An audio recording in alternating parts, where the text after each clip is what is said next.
Hello, good afternoon, everyone. Welcome to Office Hours with my dear mentor and friend, Blaine Bartlett. Hey, Learn.blainebartlett.com/LMM. How are you, Blaine? I'm doing really, really well today. And you're You're in the. looking good too. I'm feeling good, and it's a beautiful day here in Southern California. And we have a special guest, another great author, speaker, but the founder and CEO of Women Empower X, which is right up our alley, my friend, as you're there with Mary Morrissey and the incredible Cynthia Kersey. Talk about empowered women. Lexa Carlin, welcome to Office Hours. Thanks so much for having me. I'm excited to be here. Well, I'm Yeah. excited to have you because your new book is so poignant. It's I don't know what foresight you have, but to talk about adaptability, which I think we've gone from normal IQ to emotional intelligence to this new what I call adaptable intelligence, but leading with curiosity, pivot, and purpose. There could not be, I think, a better message or lesson to be taught. And how long ago did you figure out you wanted to write this book? Was it pre-pandemic, pandemic, or recently? Yeah, well, it's been my dream to be an author, a published author, since I'm like 10 years old. And the stories Yeah. in Adaptable are not part of the pandemic at all. I mean, there's maybe one mention from that chapter I was writing, but it was really just looking back on my journey and seeing that to get to where I'm at today, I've had to adapt through everything. So, regardless of the challenges, regardless of all the obstacles of the odds stacked against me, like how did I keep on standing up? And really it was this theme of becoming adaptable to, stand back up again even when you get knocked down over and over and over. That's awesome. I love the idea of adaptability. If I go back to Charles Darwin, it's not survival of the fittest. It's literally, he wrote about survival of the adaptable. I mean, Mm, adaptability was what set a thriving organism out from the rest of the organisms I that he like was that. I studying. mean, yeah, when you become adaptable, it's almost like you're unstoppable because regardless Mhm. of what happens to you and regardless of all the things that you cannot control, you know that you always can control your perception of the situation, of deciding not to be a victim to circumstance. I mean, look at everything that's happened and how many times did we hear like the pandemic stole my dreams or because of the pandemic or because of this, and yes, there's so much that we can't control, but we can control how we choose to react to it and how we Mhm. decide to perceive it. And Boy, speaking our language here.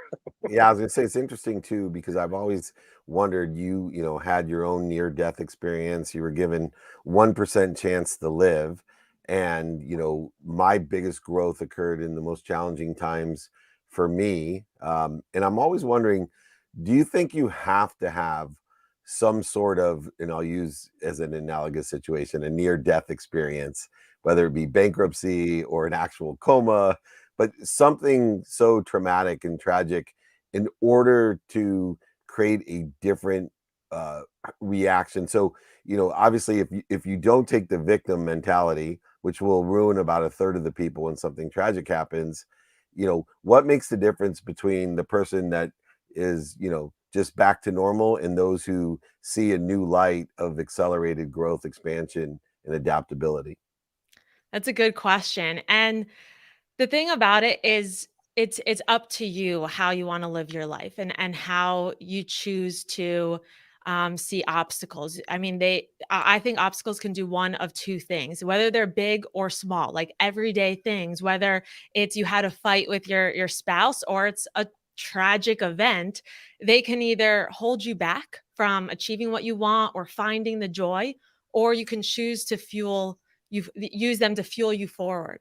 And I don't think you have to go through any trauma to live a great life that you deserve, but you do have to do the work. I mean, regardless of what you go through, if you want to be able to perceive life and in a way that you're always finding the good and seeking out the opportunities or creating them for yourself, like you have to do the work, right? Like watch shows like this or read my book or, go to seminars and surround yourself with people that exude that positive energy. The idea of obstacles, and I love how you position this. I'm going to go back to the title of your book here: Leading with Curiosity, Pivoting with Purpose, and Thriving Through Change. An obstacle, and this is my experience, an obstacle will never appear unless I'm on the path to what it is that I said I wanted to have, out there in the future someplace. That obstacle is part of the path. And far too many people just collapse when they see that obstacle and they go, my God, evidently I'm on the wrong path. No, I'm on the perfect path. The question is, how do I use this thing that has just appeared? Because if I'm really growing, I'm going to be moving into territory and I'll be walking paths I've never seen before. And these paths will be, littered with, what we could call obstacles, but they're really ways for me to exercise muscles that I've never used before. So with that preamble, what are some of the key obstacles? And I've got one in mind here, for you if you don't have one. But one of the key obstacles that you actually overcome or utilize more appropriately, and through the utilization overcame it to be where you are today, because you're doing some incredible things right now. Thank you so much, and that's a really good question. My biggest obstacle was what happened actually after my near-death experience. So short story, 21 years old, had a crazy near-death experience, was given a 1% chance to live. But 6 months after that, I was diagnosed with an autoimmune disease from all the antibiotics and trauma that happened to my body. And that has been the hardest, most difficult obstacle I've ever had to live with. And the thing about it is that I'm never going to overcome it. And when I was trying to heal both physically and mentally from my near-death experience, working to get through post-traumatic stress, everybody that I was looking to, like whether it was authors, speakers, mentors, coaches, they all spoke on overcoming obstacles. And when you're trying to overcome something from your past, that lesson is transformational. But here I am sitting in the audience or reading this book, and I'm like, I'm never going to overcome this. This is a debilitating illness, and there's no cure for it. I have to live with it day in and day out. And I don't think that we should have to wait to overcome anything in our life to be the person that we're meant to be. And that really triggered this level of curiosity, exchanging hope for curiosity. When I couldn't see the light at the end of the tunnel, couldn't find the hope, I became curious enough to keep on standing up, to wake up one more day, to try one more thing. And so definitely it's an ongoing obstacle that unfortunately I can't just overcome. Well, it's interesting because overcoming doesn't mean disappearing.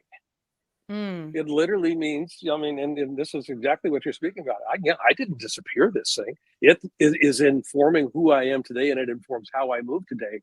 And it's actually something that empowers, if we're working with it well, it empowers. I love that. And so, I love how you've done that. And another thing to think about is, if you did not experience obstacles between you and that which already is, then it would already be here. And then there and here would be the same place. So whenever we want something, if we want to, like you, consistently, persistently pursue your potential, that potential would be here, but for the obstacles that are interfering with you and what already is. And I think, in the context of women, because I love the fact that as a young woman, I have 3 daughters myself, looking for milestone people in their lives, beyond the Cynthia Kerseys and Mary Morrisseys that are there, but more identifiably women who are, in a situation that can be aligned with where they are at today. And, when they utilize framing to say, wow, if Alexa can empower all these women, and through her publishing events and courses and all the different cutting edge things that you do at Women Empower X, if she can do that with her obstacles, well, and I think framing is important, not just in comparison, but with people that are sitting in a situation we want to be in, people who look like us, talk like us, seem to be the same capability that we have. I always say in sports, for example, people identify with Steph Curry much more than they do with LeBron James, younger athletes, because they look at LeBron James and they say, yeah, well, I can never be him. But they look at Steph Curry and they say, oh, I could be like him. And I think it's really nice that we realize that those obstacles and utilize ourselves as milestones through all the things you do, courses, events, publishing, speaking, now writing a book. What medium do you think has the most impact on young women? Public speaking, without a doubt. I grew my entire company through speaking everywhere and anywhere possible because I think it's the most authentic marketing vehicle there is. And it's an amazing way to create impact while income, growing your business, your brand. But I started my company with $2,000 from savings, and public speaking, I really got into it because at this time when I was really struggling to get healthy, I kept on putting myself in that victim mindset, kept on saying, why did this have to happen to me? I was 21 with a near death experience, but now it was like 7 years of ongoing obstacles and ongoing health challenges, and 8 months where I couldn't even walk my dog out of my apartment. And, I just felt like this autoimmune disease stole everything from me. And I actually started my business from my bed, like laying in my bed, living with my parents to get their support. And when one day I was just so sick and tired of waiting for something to change. And I stopped asking myself why this happened to me and became curious why this happened for me. And I thought, well, maybe my story can inspire at least one person. That's always been my goal. Make a difference in one person's life a day. And that's what led me to speaking. And while I was on this journey, when I pitched 60 different local organizations and not one person gave me a chance, I let that rejection sit with me for a long time. And then I was like, wait a minute, why am I putting my dreams in the hands of some stranger? And so I created my own stage when no one would give me a stage, and just kept on speaking until finally I could speak on other platforms.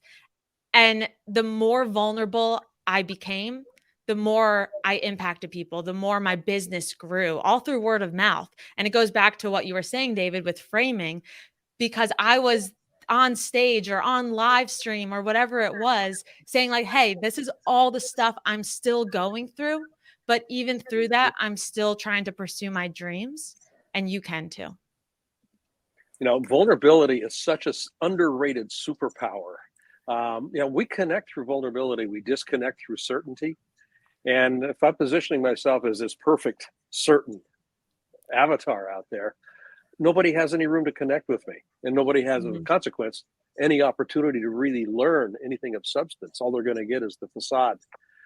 What's the scariest part for you about being that vulnerable? Oh, that's a good question. The scariest part is that I'm still going through what I'm speaking about. It's one thing to share my near-death experience because that's in my past. I could talk about it, what happened in the coma, those experiences. But there's some things that I shared in Adaptable that I still haven't been able to share on stages. But it's out there now, and I did that for a reason. But it's scary because some of those stories are very embarrassing, extremely embarrassing. And it's not just in my past. So I'm still going through some of those things. And I think that's the scariest thing ever. Yeah, it absolutely interesting thing, since you are empowering so many women. I think vulnerability is something that I've learned through example, the mentorship of Blaine, to be in my own frequency and be vulnerable and to show my emotions. And I found it curious that when women are vulnerable, it's seen so much differently than men are. And so I thought maybe when you answer that question, you would say, because men are seen as courageous for crying on stage, and women are seen as weak whenever they're vulnerable, which is so interesting. Something that definitely will evolve. Alexa Carlin, incredible author, speaker, CEO, founder of Women Empower X. You are welcome back to Office Hours anytime. We're so proud of you. Make sure you pick up her new book, Adaptable: How to Lead with Curiosity, Pivot with Purpose, and Thrive Through Change. Thanks for joining Blaine and I on Office Hours. Thank you so much. Loved having you here, Alexa.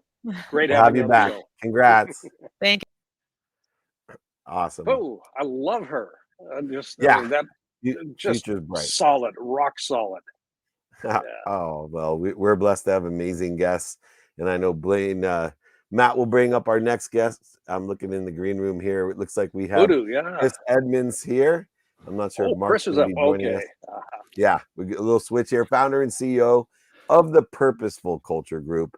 He's also an author, as quite indicative of office hours. The author of Good Comes First. Sounds like my kind of guy. Anybody connected to goodness is good by me. Connected to goodness. Oh, there's Mark. We'll bring Mark on as well, and Mark Hey, oh Babbitt my gosh. as well. Okay. President of and hopefully we'll get this right here. WorqIQ, is that right? WorqIQ. WorqIQ. My eyesight, and also co-author of Good Comes First. So goodcomefirst.com. Welcome to Office Hours, guys. Thanks very much. We're excited to be here. Well, we're going to talk about probably the biggest critical business issue facing the world, let alone North America, which is the lack of talent. And would love for you two, with your experience, to share with us kind of what you think about the talent today and the job opportunities, and what labor shortage or not shortage do we have? Well, I'll jump in. I'm a veteran of the career space. 20 years. 1999, we started an online recruiting business that. It's almost 23 years, not to age you. Yeah, well, you're not helping, David. You're not helping. I started in the internet in 92. How many can I count them all? Feature. 30 years since I got involved in the internet. 30 years. So I feel you. Yeah. No. Yeah. Thank you. Well, even back then we knew we were sending people into a workforce that was less than fulfilling, and it didn't matter back then because we were still living in this industrial age mechanism of, you're just lucky to have a job, we'll replace you tomorrow. Well, along comes a pandemic 23 years later, if I'm using your math, David, and people go, no, I'm not doing this anymore. And does that make it hard for employers to find talent? Yes, but it's not a labor shortage. The companies that are thriving, the companies that are treating their employees with respect, that are offering flexible schedules, that are allowing people to be there when their kids get home from school or to help take care of their elderly parents, they have people lining up outside the door working for them. Now, maybe that doesn't apply to hospitality, where we can't be as flexible with the hours. Maybe it doesn't apply to education, where a teacher kind of has to be in the classroom if that's where their students are. But in many industries, respect equals results.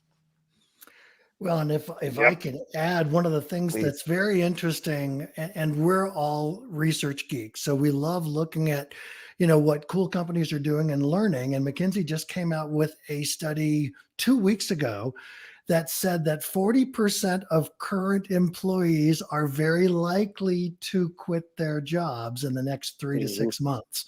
So this whole Great Resignation, it's a wonderful, kind of hook for media, but it's a real deal. And so you've got organizations with lousy cultures that are struggling to keep people, much less hire people. So our focus with the Good Comes First book is that if you create an environment where people feel respected and validated for their ideas, efforts, and contributions, you don't have a talent problem. Right. I was on this soapbox probably at least 23 years ago. I'm going to go back almost 40 years. But when a person leaves a company, basically what they've done is they fired their employer. Exactly. That's the net of it. They fired their employer. And what we're seeing today, it's called the mass resignation, but I think it's actually a mass reclamation. People are reclaiming their autonomy. They're reclaiming, their quote unquote right to live and work in an environment that actually compels, thriving, not just surviving, not just, getting along, sort of a thing. And that changes the whole dynamic of the employer-employee relationship. I love what you guys are up to with this, because it really marks out What do we need to do as organizations to ensure that people are thriving in this environment? Yeah, I had an interview on one of my podcasts the other day with Gary Ridge, who's the CEO of WD-40, and manufacturing company. And they, on an annual basis, will and one of the metrics they drive for is employee engagement, emotional employee engagement. Are people, do they care about being here in a fundamental way? And Gallup does this all the time anyway. But Gary's data at WD-40, they're hitting 93% on employee engagement, which is just unheard of. Yeah. It's absolutely outrageous, and they are consistent with that, and they're striving for 97%. And 93% isn't good enough. And in Gary, I love the conversation that we had about their culture, about how people are respected, how much autonomy they have. All of those sorts of things. So all of that as a preamble. What are you guys actually positioning in the book, and in the work that you do, that can be pretty quickly actionable by organizations to address this perception of we don't have talent? Because we do have talent. It's just not coming to us because of things that are inherent in the organizations that many of us operate. One of the big pieces that we try to help leaders understand is you can start small, and yes, you can do a wholesale global organizational restructuring, but it doesn't really take that. What it really takes is authentic care and having leaders demonstrate an awareness that the pandemic has been throwing demands at people, and every single employee's got different demands and they're not having a good time. And leaders, of course, have been taken unawares. None of us could have even imagined what this pandemic was going to do to society and to the economy. And yet we've got leaders that say, well, the only way we know how to operate is to get people back in the office. And you're right, Blaine, employees have a voice and they have a choice. And so if you are able to demonstrate flexibility and concern, we just saw a major Wall Street firm decided to, over the past couple of years, boost junior bankers' salaries, increase, I think it's maternity leave and paternity leave. And the issue is their culture is so renowned for being awful. They keep throwing money and benefits at people and they're not staying. It's not, if there isn't a foundation of respect, then I'm going to shop around. Yeah, I see 2022 is the great reprioritization, and that prioritization has trickled its way into the corporate world where money matters. And we're starting to realize through a great transformation of this reprioritization that money does not matter as much as purpose and principles. And you talk about that in your book.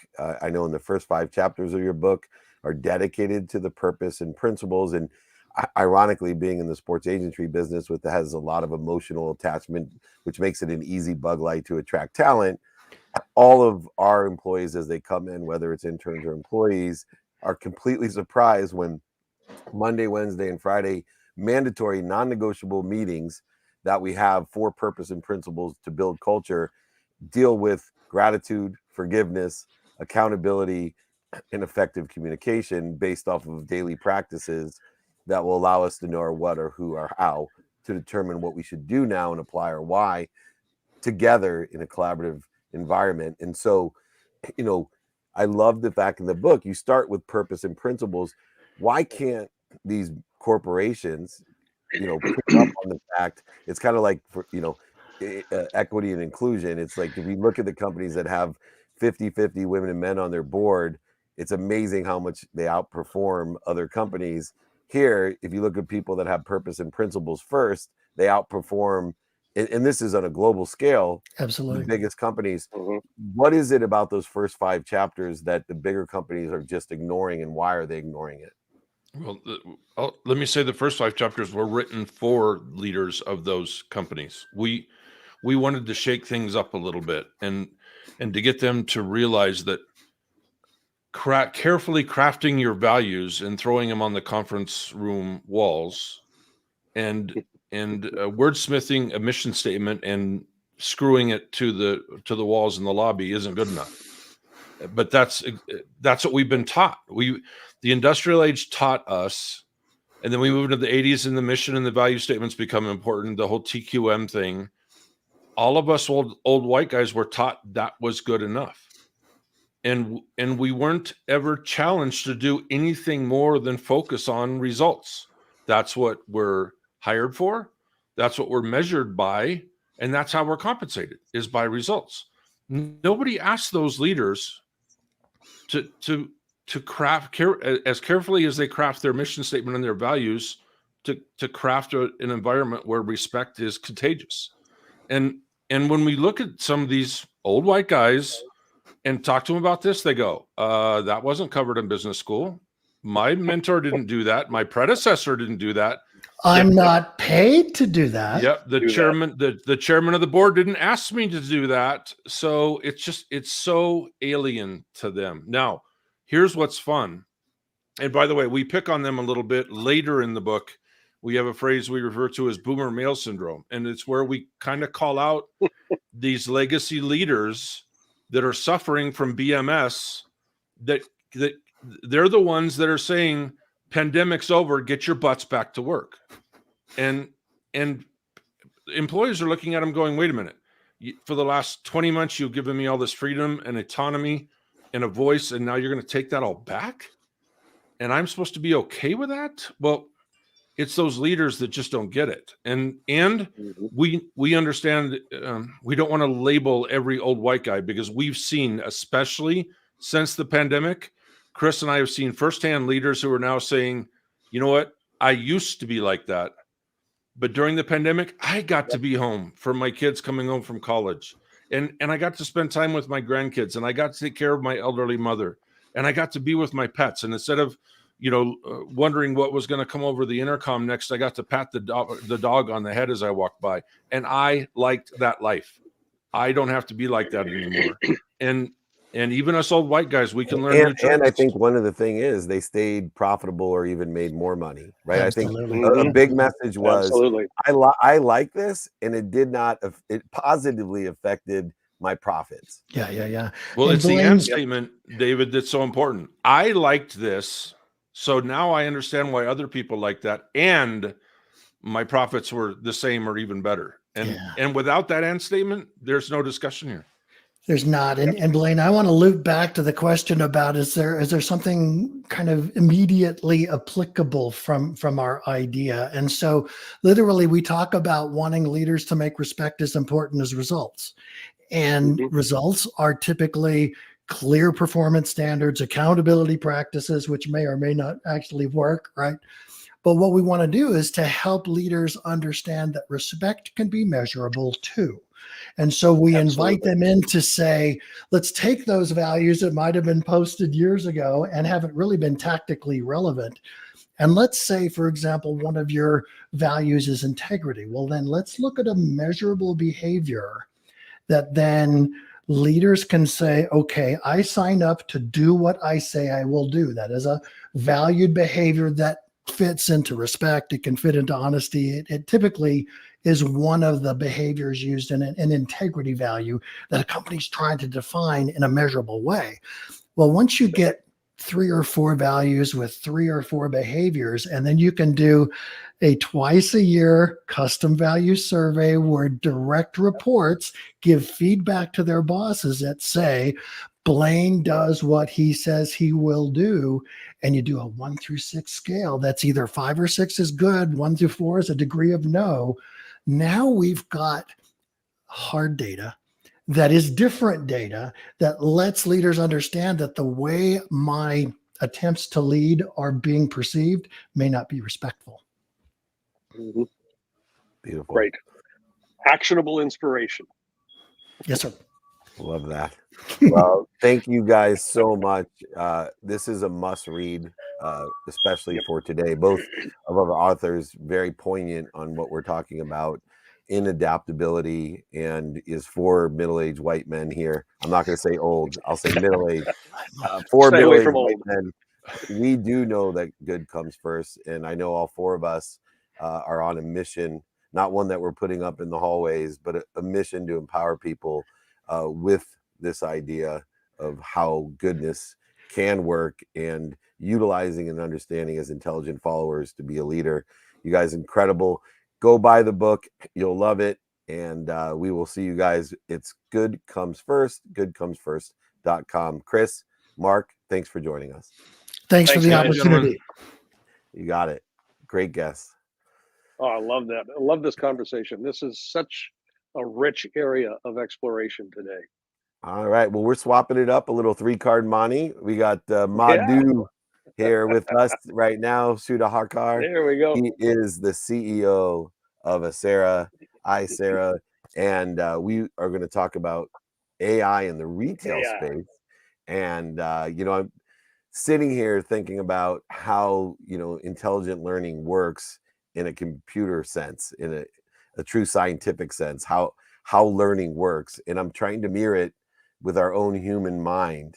And so I want to start, Muddu, since you've Yes. really been an expert in this, is how does the human mind parallel this artificial intelligence, and how are you going to utilize it this holiday season in the retail spaces that we have? Hey, first of all, thanks for having me on your show. Hi, guys. Namaste. Hi. So, Namaste.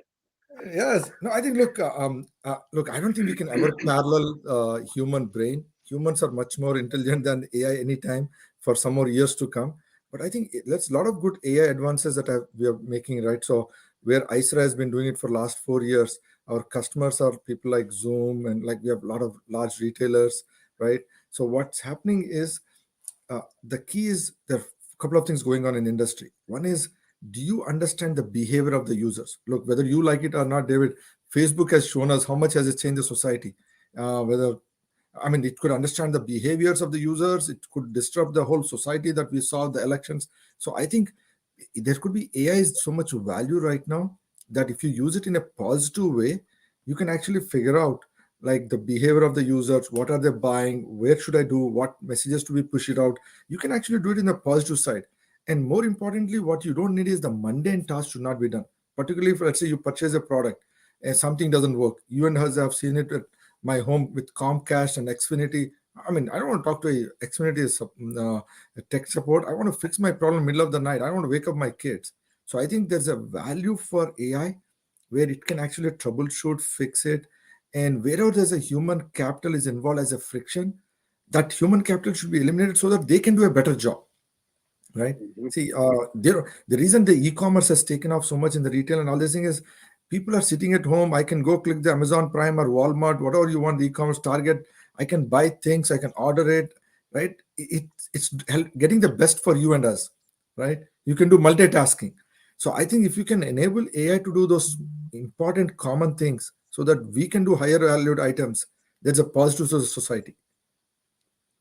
I see that as a point a lot. And that's where I see a lot of people investing with customer service and support. That's why if you look at where AI is happening is in the call center space, right? In call centers, how many people? There are 40 million people in call centers, by the way. And most of those people are getting, we talk about minimum wage, they don't even get $5 an hour. And how do you maintain 6 feet separation during COVID? Right? You're not going to say, don't come to the office, put them in 16 feet away from each other. It's not going to work. So I think, and those people also want to move out of the poverty. Remember, we are in 2022 now entering, right? How do we make a society change, worldwide change, right? So I see those as important things where people should invest so that people in call centers, look, they want to be on your podcast. Remember, they want to have their own podcast, right? And that is what I think the society should think. But I think Congress should first of all pass some laws to use AI for certain ways, whether you do it as a chat bot, whether you use it as a more of a voice bot. I see Amazon, Alexa, Siri. These are all good movements. Look, early days, Siri won't understand what I say with my accent. It won't understand whatever I say, right? But things have come a long way with Siri and Alexa. I think at least my kids, they get their homework done with Alexa. They ask Alexa for temperature, Alexa to do the homework, right? Play the music. I think the voice interface, the natural language interface, and doing the automation behind the scenes, that technology is from here to stay, and it's going to get better over the years. Blaine? Yeah, just I'm curious, and this is a true curiosity question, because I'm very intrigued with how AI can free up the human capital, the intelligence of human beings, to do things that are meaningful to the people that are doing them. So the question here has to do with, I'll just take IT as an example here. What percentage, and I don't want an exact number necessarily here, Muddu, but about what percentage of the technical issues that AI can address are repetitive in nature? I mean, repetitive in the sense that, we can actually program for that, and that frees up the call center people to actually do some things where there is a need for person-to-person troubleshooting. About what percentages would that be? Very good question, Blaine. So I think, and I'll give you various examples. If actually we have a case study with Zoom on our webpage, Aisera.com. At Zoom, we are able to automate 85% of their requests. 85% of requests doesn't go to humans for Zoom. I mean, remember, Wow. Zoom is going to customer service and IT.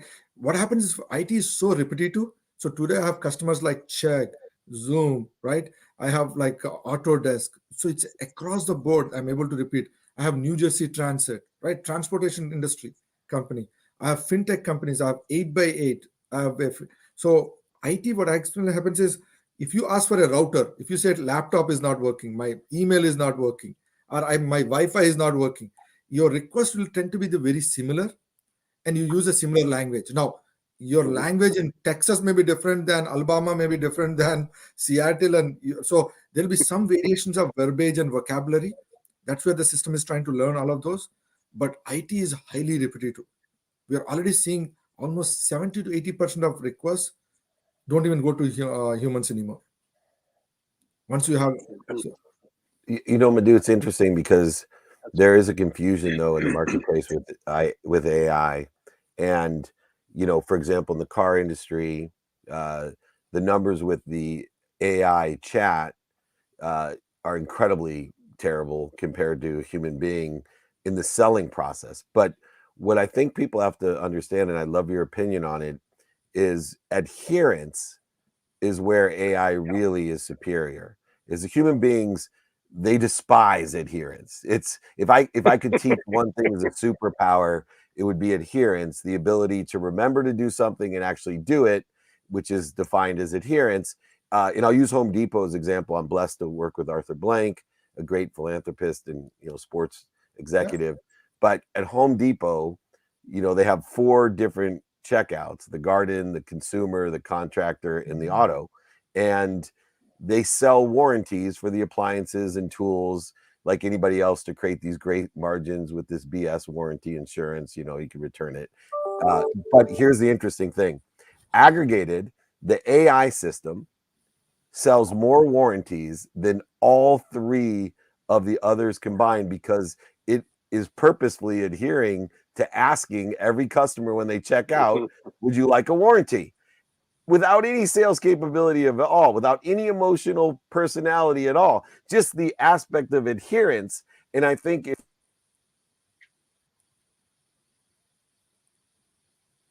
you just went on mute, David. There. I got so excited I pulled my mic out. Anyway, if we can just get people to understand, I think not only will we be able to utilize AI in a better, more effective way, but we'll take away a lot of the fear that people have with AI. So I'd love your, take on how adherence and the use of AI can reduce fear and create productivity and profitability. No, very good. You nailed it. You nailed that whole point of adherence. I love to use your code there. So we actually call that following the process and rule, but adherence is a very good word that you used. No, absolutely. Look, AI doesn't have emotion. It doesn't have a personality. It doesn't have bias. It's not going to ask you because you are white or a black or a brown, right? It doesn't have any disparity, right? So it's going to follow exactly what you trained it to do. Now, the training can be rule-based, or let it be, once you say it's AI and machine learning, it is now doing it based on the context, right? It has its own behavioral context. But yeah, absolutely, you're right. Look, we actually call them workflow engines. So what's happening is, within AI, again, if you only do how to do troubleshooting and knowledge, David. So that is basically it's giving you a knowledge serving. But if you actually program it to do what you call customer actions, task, and workflow, then it can actually do the job. To your point, ask the anytime a user comes in, ask for Home Depot insurance and do these things. It'll actually follow those guidelines. It'll try to always try. It's programmed to sell insurance, or it's programmed to solve your problem. So, but it'll try to follow those things within some whatever margin of error. Yeah, the genius before I let you go is that human beings have a much greater capability of adapting for when adherence doesn't work to particular circumstances. And that's what frustrates human beings. For example, in the car shopping process, there's so many multiple variances that the adherence of a chat saying what color car do you want doesn't always work. And you're going to decrease the super $1 trillion AI that we've been given from somewhere. So Muddu, thank you so much for joining us. Incredible. One last thing though, because I didn't get you to answer. How are we using it for the holidays? How are you guys using it for the holidays? How are you using it? I'm going to use it to, my holidays are going to be spent time with my family, but I'm going to use AI to make sure I do a lot more shopping. How about that? All right. Don't forget me on your list, my friend. Office hours. We'll give you the address. We appreciate you. Thanks so much. Thank you, guys. Bye-bye. Happy holidays. What a great company. That is great. Wonderful stuff. Yeah, we're so blessed. All right, we got one last guest. And got a question for us. So let's bring Tim on. Tim is with 1440 there media, and he's the CEO and co-founder. Join 1440.com.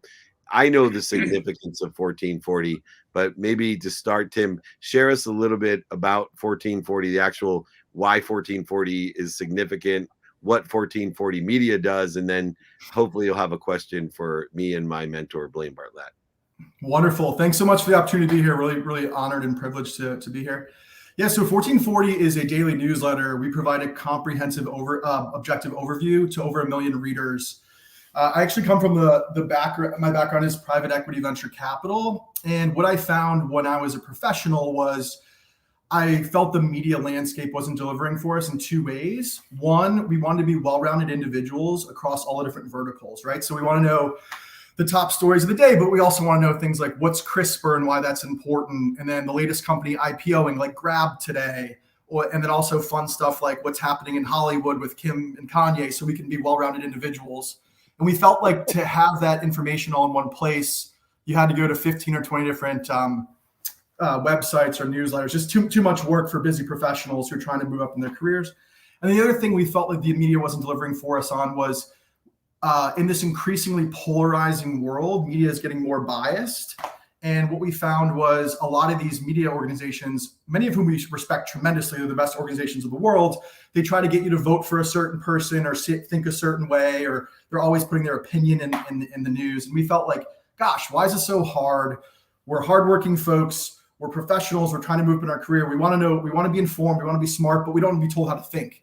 We want to come to our own conclusions. So yeah, about 4 years ago, we started 1440 with 78 friends and family. We did the whole minimum viable product process, right? Rolled it out, did it 1 day a week, see if anyone even cared. We weren't sure if anyone would care at the time.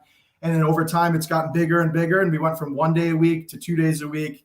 Now we do it weekdays. We're working on a weekend edition. And yeah, we have over 1 million subscribers now. And what's really fascinating, in my opinion anyways, is because we just present the facts and let readers come to their own conclusions, we have this really interesting audience, which is a third Democrat, a third Republican, and a third independent. And 10% are very liberal and 10% are very conservative. But it's this mindset that we hear from our readers all the time that I just want to know what's going on in the world and I want to come to my own conclusions. And I'm sick of media telling me how to think. Can you just present the facts to me? And when they find us, a lot of them do virtual backflips, right? Like you can feel the energy in the emails through them. Like they've been looking for us for years. We actually hear from some of our older readers that we're like Walter Cronkite, this age back in the 70s and 80s, when he just told you what happened and that was it. We hear from a lot of readers who are like Walter Cronkite reincarnated, which is interesting. So I love it. And 1440 I love that. Why? Can you remind everyone why 1440 is significant? It's how many, you know? Yeah, 1440 was the year the printing press was invented, when knowledge was exploded to the masses. So we're trying to play into that. We're trying to help you to be smart and informed. And then also it happens that there's 1,440 minutes in a day. So again, like we're trying to be mindful of your time and get you smart in a few minutes. So we're trying to play into that knowledge and time aspect. Yeah, I love the That's 1440 usage, and knew both of those meanings. What a great thing. Well, real quickly, you have a question for Blaine and I that we can help you with. Yeah, well, just maybe not help, but just as more esteemed gentlemen that have done a lot of interesting things, I guess in your entrepreneurial journeys, what's the kindest thing anyone's ever done for you? The kindest? The kindest thing anyone's ever done for you? Wow, that is a great question. Wow. I'm just looking off into the faraway past. I'm gonna go. And it may not even sound. I've been blessed. So many people have been kind to me, and it has inspired me to be kind to others. In fact, my favorite quote is one that I use every day: "Be kind to your future self and do good deeds."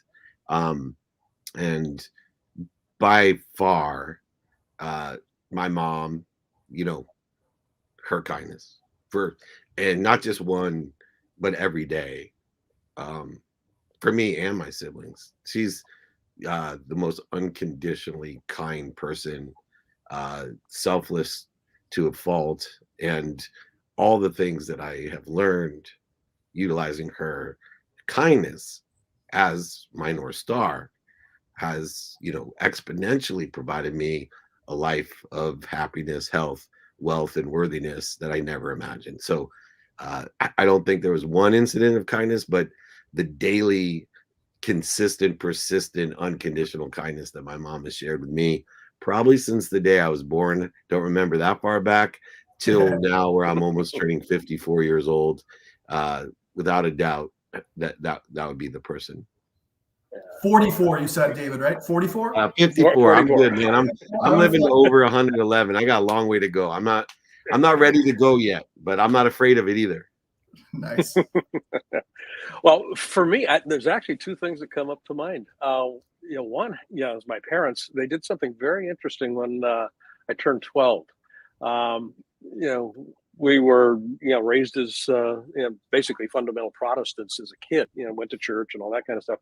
When I got to be 12, my mom sat me down and said, "We've given you what we know about what we think is important in this domain called religion, and you don't have to follow it. There's a lot of other things out there that you can take a look at. As a matter of fact, I am, my mom, your father and I are encouraging you to go look at other things. Don't just take what we know as quote unquote the gospel." And in terms of, and this is for the 1440 meme, actually, critical thinking is kind of like, okay, I've got what I've got. Now I need to decide for myself what's relevant. And that really began a whole journey for me in my life. It was really kind in the sense of, don't be hidebound, don't be constrained by, this family of origin story about what's important. Go find your own path. That was unbelievably kind in terms of how they set me free to do that. So that really stands out. And the other one, real early in my career, I was fired twice by the CEO of a company I was working with. And my boss at the time never told me about it. And I just kept showing up to work. Wow. George Costanza. Nice. Yeah. Actually, George copped that for Seinfeld story. But I just kept showing up to work, and it actually ended up working out. I ended up leading a big segment of that company. It wasn't for a while, about a couple of years later, that she told me that this is what had happened. She saw something in me that was worth leveraging and worth supporting and nurturing, and she took a big risk. She never told me I'd been fired. I love it. Well, Tim, thank you so much, not only for the great question, which we've never had before. I love the question, but even more importantly, for giving a platform, which is in great need, obviously, because of the success. It's a great need to just state the facts every day. Join 1440.com, Publican, fanatic, doesn't matter. You can now get the facts and make a believe it or not, your own opinion. I love it. Over 1 million people do every day with 1440 Media. Join 1440.com. Tim, come back and join us again. I'm going online and subscribing right now. Yep. Would love to Same be here. back. Thank you so much for the opportunity. Wonderful to meet you both. Thank you so much. Absolutely. Great job, Thank man. you very Thank much. you. Yep. Thank you. Good to see you. All right, Blaine, I know you want to get back to the wonderful people you're with in that beautiful setting before the sun goes down here on the Southwest. So it's all good. It's all good. what's the Takeaway for the sunset day. takeaway of the day? Takeaway for the day. I'll just raise my arms out here. One word: meaning. It has to be meaningful if I'm going to take action on it in any significant way. All of our guests today, I think, in some way, shape, or form, touched on how we discover meaning, how we uncover meaning, how we create meaning in our lives. And it's as a consequence of meaning that we then engage behavior. How I describe something determines how I feel about it. How I feel about it drives my behavior. And if there's anything that we can do in our lives, and we have control over this, I'm going to go all the way back to our first guest, Alexa. I can control my thoughts, my attitude, and my thoughts, and my attitudes, and my feelings. Everything out there, the rest of it, it's going to be what it's going to be. I make the meaning up, and then I get to leverage that meaning. So I love what our guests have brought to the table today. I love that as well. And that is one of the things that I've learned from you to create, the control status of the mindset, the heart set, and the handset. When you taught me that lesson, my takeaway for the day is just your purpose about your purpose. Your thoughts about your purpose are your purpose. And, all of our guests were purpose driven, with Alexa, with her book, obviously adaptability, leading with curiosity and pivoting with purpose. Of course, Muddu, through artificial intelligence, you start realizing the purpose of artificial intelligence and the purpose of human interaction, their adherence being one of the critical components. Chris and Mark, obviously, good comes first. We can be purposeful leaders, teaching principles and purpose first. And, being able to put our meaning or purpose into facts, which I think the 1440 Media with Tim. Yeah. So the thoughts about your purpose are your purpose. That's my takeaway for the day. Please send my love to Mary and everyone there. And we love you. And I wish I could hug you from a few miles away. It's great to see you. Enjoy You're just your down the trip. road from me right now. I know you have a special trip coming up, so enjoy my other dear friend. And check out Blaine. He's my mentor. Learn.blainebartlett.com. LMM. That's the mindset mastermind. If you want to expand your possibilities, the probabilities, and make your probabilities your perspective, Blaine Bartlett is your man. Thanks for joining me, my friend. Thank you, buddy. And I'll see you next week, same time, same station. All right. Thank you. Enjoy your trip. Okay. Take care. You bet. Awesome. All right, everyone. We got training tomorrow. So we have a huge agenda tomorrow, as usual, on Fridays. So come and join us. We have over 50,000 people that have registered for training now that we do these. It'll be combined with IG, TikTok, Clubhouse. It's some hot seat coaching training. So you bring the questions, I'll bring the answers. You will have Alan and Kevin there. We'll show you how hot seat coaching works. And then you get an opportunity for me to hot seat coach you as well. So come and join us. We'll be back on office hours at 5 a.m. Pacific. Training is at 6 a.m. Pacific time. But most importantly, whether you're there or not and catching the replays or not on the playbook, remember, be kind to your future self and do good deeds. We'll see you tomorrow. Thanks.